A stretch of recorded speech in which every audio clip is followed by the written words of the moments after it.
Decide तो कर लो यार। रेडी।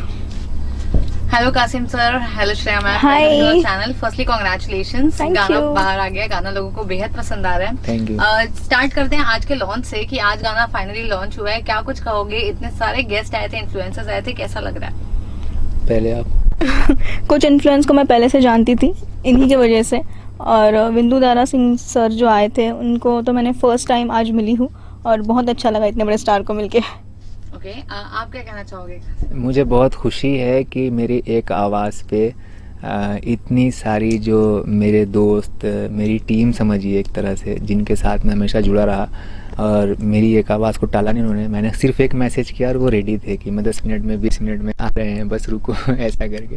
तो बहुत अच्छा लगा कि सबका सपोर्ट मिला मुझे, और यहाँ तक के जो लोग एक मतलब प्रमोशनल लेवल पे भी जुड़े हैं बहुत सारे लोग, वो भी सब अपने दोस्त हैं और आगे मेरी एक आवाज़ पे। एग्जैक्टली, फाइनली इवेंट जो है काफी ग्रैंड हो गया, सक्सेस हो गया। लेकिन इसके बाद अब मैं बात करूँ तो जिस तरीके से ये जर्नी आपकी स्टार्ट हुई थी, वेल आप एक खुद राइटर थे, तो राइटर से अब आप एक एक्टर हो, साथ में आप मीडिया में भी काम कर चुके हैं, तो इतने सारे शेड्स कैसे आप कर लेते हो? कुछ ना कुछ तो अपनी लाइफ को स्टेबल करने के लिए करना पड़ता है। सबसे बड़ा ये है कि मुझे बॉम्बे में एक कुछ तो करना था। जब मैं घर से निकला था तो मैंने सोच रहा था मैं कुछ तो करूँगा, लेकिन मैं एज ए राइटर बहुत स्टेज शो कर चुका हूँ पहले। कम से कम 600-700 मेरे स्टेज शो हैं जो मैंने एज ए कवि, जो कवि होते हैं उस तरह से मैंने परफॉर्म किया है। तो कैमरे का तो मुझे नॉलेज पहले से था, स्टेज पे जाके कैसे परफॉर्म करते हैं। लेकिन ये जो मैंने देखा लाइन के, मैंने जब फर्स्ट सीरियल किया था, पहली बार सीरियल मैंने किया था, एक छोटा सा सीन किया था उसमें पागल का, तो उस वक्त मुझे लगा कि नहीं ये बहुत अलग है स्टेज शो से। लेकिन वो करने के बाद मुझे लगा कि मैं कर सकता हूँ। फिर मैंने 2-4 लोगों से राय लिया, मैंने क्या मैं एक्टिंग कर सकता हूँ? तो बोले हाँ करके देखो, एक बार ट्राई करो, तुम राइटर हो, तुम गाने भी लिखते हो, तुम कहानी भी लिखते हो। मैंने कहा हाँ। तो मैंने धीरे धीरे करके, एक हामिद सर की फिल्म आई उसमें मैंने काम किया, तो उन्होंने भी बहुत तारीफ़ की कि नहीं तुमने अच्छा किया, और फर्स्ट टैग दिया। तो फिर मैंने शुरू कर दिया ऐसा, और आज मैं यहाँ तक पहुँचा हूँ। अमेजिंग। आपसे जानना चाहूंगी, आप ऑलरेडी मराठी में इतना काम कर चुके हो, इतने पॉपुलर फेस हो, तो मराठी से हिंदी में जब आपका जो प्रोजेक्ट्स आए या फिर जब आपने काम करना स्टार्ट किया, म्यूजिक सॉन्ग हो गया जैसे ये पहला आपका है, लेकिन कितना चेंज आपको एक पैटर्न में नजर आया कि एक मराठी में होता है और एक हिंदी में होता है? देखिए, मराठी को तो मैं बुरा नहीं कहना चाहूँगी क्योंकि I am a girl from Maharashtrian background, लेकिन मराठी से काफ़ी ज़्यादा मुझे हिंदी में अच्छा लग रहा है। और ये राष्ट्रीय भाषा है तो I can speak it more fluently with the help of him. ये मुझे सिखाते हैं, उर्दू भी मुझे अभी सिखा रहे हैं, and he is one man army, ये सब चला रहे हैं अभी पूरा। इसने प्रोडक्शन चलाया पूरा, ये आज का इवेंट इन्हीं ने खड़ा किया है, और शूटिंग भी इन्हीं ने सब खड़ा की है, और क्या क्या इनसाइड एंड आउटसाइड सब खड़ा कर लेते हैं। Is a one man army. Positively लीजिए आप। एग्जैक्टली। और बात करना चाहूंगी कि आज के स्पेशली इवेंट के लिए तो क्या कुछ कह रहे हो कि जब ये जर्नी स्टार्ट हुई थी, गाना बना कब से, इसके स्क्रैच कब से थे, कितना वक्त लगा इसे शूट होने, और फाइनली आज जब ये रिलीज हो रहा है तो कितना लंबा वो गैप था, और क्या कुछ कहना है कि इस गैप में मतलब कुछ चीजें डिले हुई या सब चीजें ऑन टाइम थी, कैसा रहा? लिरिक्स जब बने उसके बाद बहुत ज्यादा डिले हुआ बीच में, है ना, शूटिंग के लिए। मैं बताता हूँ क्या हुआ कि हम एक गाना कर रहे थे, वो गाना था रोहन मेहरा और आरती सक्सेना का। तो वहाँ पे एक छोटा सा सीन था, तो ये मुझे कहीं पे मिली कास्टिंग के थ्रू, मतलब ऑडिशन के थ्रू। तो मैंने फेस देखा, मैंने कहा कि इन्होंने कहा कि मुझे फोटो शूट करना है, नहीं करना नहीं आपने जबरदस्ती किया था। मैंने कहा कि एक काम करिए आप एक फोटो शूट कर लीजिए। तो वहाँ पे हमारी कुछ लड़ाई भी हुई, लेकिन उसके बाद इन्होंने मैंने कहा कि एक छोटा सा सीन है, करोगी क्या? हिंदी गाना है, रोहन मेरा है। तो बोले हाँ कर लूँगी।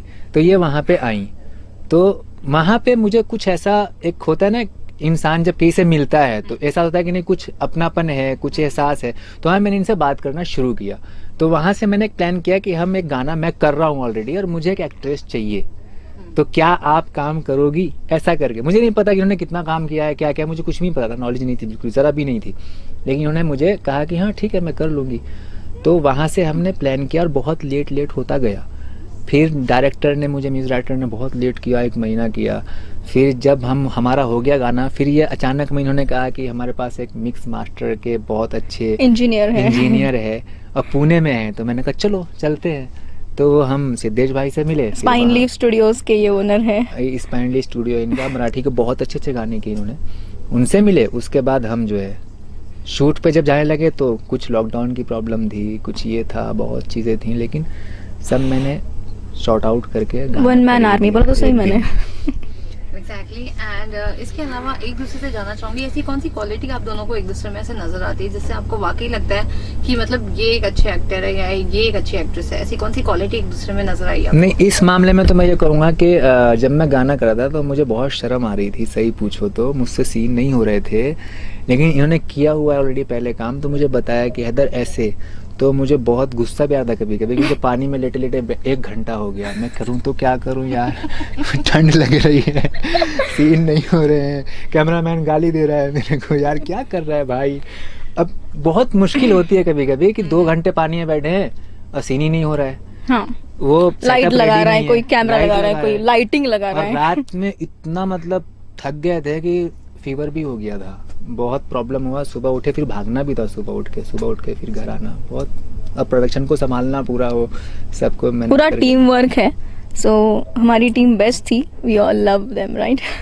पूरी टीम ने। कासिम जी ने तो बता दिया कि आपने उनको किस तरीके से शूट में संभाला, कोऑपरेट किया, लेकिन आप बताइए कासिम की ऐसी कौन सी क्वालिटी है जो आपको काफी पसंद आती है? ये कभी गुस्सा नहीं होते सेट पे, बाकी होते हैं सेट पे कभी गुस्सा नहीं होते। ये बहुत वेल सेटल्ड और सेटल पर्सन है, डाउन टू अर्थ पर्सन है।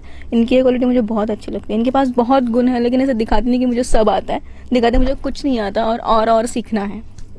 ओके। एंड जिस तरीके से ये गाना, तो ऐसा लग नहीं रहा है कि आप लोग पहली बार कर रहे हो एक दूसरे के साथ काम, ऐसा लग रहा है इसके पहले भी काफी आप लोग साथ में काम कर चुके हो, लेकिन इसके अलावा व्हाट नेक्स्ट?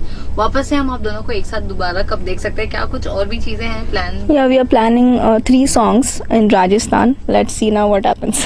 एग्जैक्टली। उसकी जॉनर की बात करो तो वो कैसे जॉनर होंगे? वो नॉर्मल रोमांटिक रहेंगे, ऐसा बोल्ड रोमांटिक नहीं है, लेकिन रहेगा वो भी, क्योंकि मेरा जो फ्लेवर है वो सैड रोमांटिक होता है या फिर romantic. He's a writer, lyricist as well, ना? That's why. ओके। सो अगर श्रेया जी के लिए कुछ शेयर करना हो और तो क्या, कौन सी शेयर करना चाहोगे? मैं यही कहूँगा, शेर। आप राइटर हो, याद नहीं करके आए होंगे आज। नहीं वो इंस्टेंट आता है राइटर से। मैं आज के बाद पता नहीं कब मुलाकात हो, तो 4 मिसरे सुन लो आप। Okay. कि चिरागों को आंखों में महफूज कर लो, न जाने कहाँ फिर सियाह रात होगी, मुसाफिर हैं हम भी, मुसाफिर हो तुम भी, किसी मोड़ पर फिर मुलाकात होगी। वाह वाह। Amazing, वाह। काफी अच्छा लगा। क्या कुछ कहना चाहोगे श्रेया जी, कैसा लगा? ये उर्दू था, राइट? किसी मोड़ पर फिर मुलाकात होगी, उतना normal समझा। language। चिरागों को आंखों में महफूज कर लो, मतलब ये चिराग जल रहे हैं, इनको आंखों में बसा लो। ओके न ओके। जाने कहाँ फिर सियाह रात होगी, मतलब काली रात, अंधेरी रात। मुसाफिर हूँ मैं भी, मतलब एक चलता हुआ राही, मुसाफिर हो तुम भी, कहीं कहीं भटको चलेगा, फिर किसी मोड़ पर फिर मुलाकात जरूर होगी यार, क्यों नहीं। ऑलराइट, अपने फैंस और व्यूअर्स के लिए क्या कुछ कहना चाहते हो? बोलिए, आपके फैंस इंतजार कर रहे हैं। फैंस अभी बोलेंगे कि सॉन्ग कैसा था, उस पर डिपेंडेंट है मेरे कमेंट्स, लेकिन बहुत सारे कमेंट्स आए मुझे कि रिलीज़ कब है, लॉन्च कब है, हम आना चाहते हैं, लेकिन इतना दूर कोई आ नहीं सकता। बेसिकली मैं जलगांव से हूँ और वहाँ से कोई आ नहीं सकता। मेरे फ्रेंड्स और मेरी फैमिलीज़ बहुत वेट कर रही थी लॉन्चिंग देखने के लिए या फिर सॉन्ग देखने के लिए, लेकिन हाँ, they are my fans as well, my family and my friends, but they are not able to reach here. Alright, आप क्या कुछ मैं कहना चाहते सिर्फ इतना कहूँगा, इतना सपोर्ट करिए, मैं और इतना बड़ा करके दिखाऊंगा। कुछ नहीं चाहिए आपसे, मेरा सपोर्ट है ना सर, इतना सा सबसे आपका है, सबसे चाहिए ना, इतना इतना इतना इतना तो बहुत बड़ा हो जाएगा। पीपल विल सपोर्ट Thank अस हो? अस। थैंक